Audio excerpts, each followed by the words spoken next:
Okay, here we are, Gary. I'm going to try to do this where I can actually talk this time. This is my home computer, so this is going to be on CS4, so it's going to be one below where you are at work. I'm on CS6, the one that I sent you earlier today. But this will be for what I'm going to do. I'm going to open up a InDesign document, and I'm going to import a photo into it. I'm going to use this photo right here of this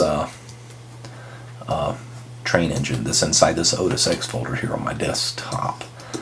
I do not like to copy things out of Photoshop and paste them into InDesign, so I'm going to show you what I do just the same way that we would do it back in the old Quark days. So I'm going to open InDesign, and then I'm going to do a new document. It defaults to facing pages, at least it does in CS4. I don't know why it does that. I always turn that off because I hate that function. Alright, I'm just going to do a letter size page there, and that's my page menu over here. I can explain these menus over here later. Alright, the first thing I'm going to do is I'm going to do a text box here so that we can import that train picture. I'm just going to grab this box here. You can also just hit M, which will automatically select the rectangle box here, which also works. If you just hit M on your keyboard, it'll automatically do that.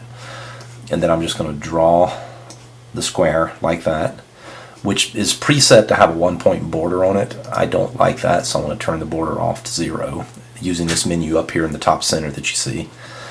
Alright, now I'm going to import the image, which is Command D.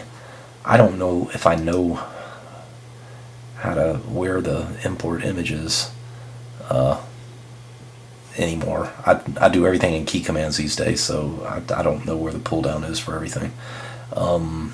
It's Command D, and so if I hit Command D, I'm going to get my menu up, and then I'm already inside that folder where that train is. I'm just going to import it just like we did in the old Quark days.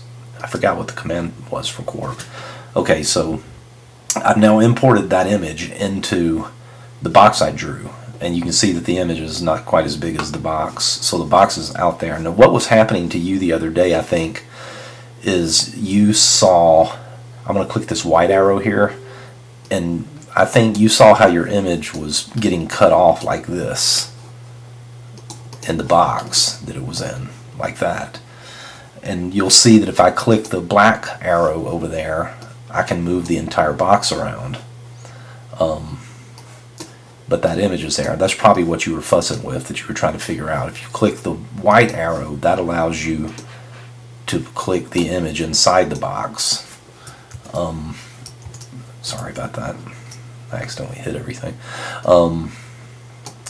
And there's the image now. Now what you saw me do in that other silent video is I went up and I clicked this right here at the top, center content, boom, and that centers the content into the frame I had. I can also click fit framed content, which will make my frame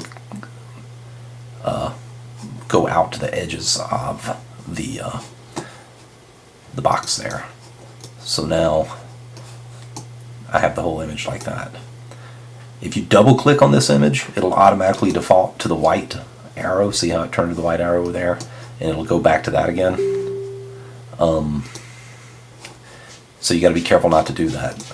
You could do it without knowing it, and you could get in trouble. And like I said, if you hold Shift Command down, you can grab the corner, and then you can begin to resize these images and put them anywhere you want.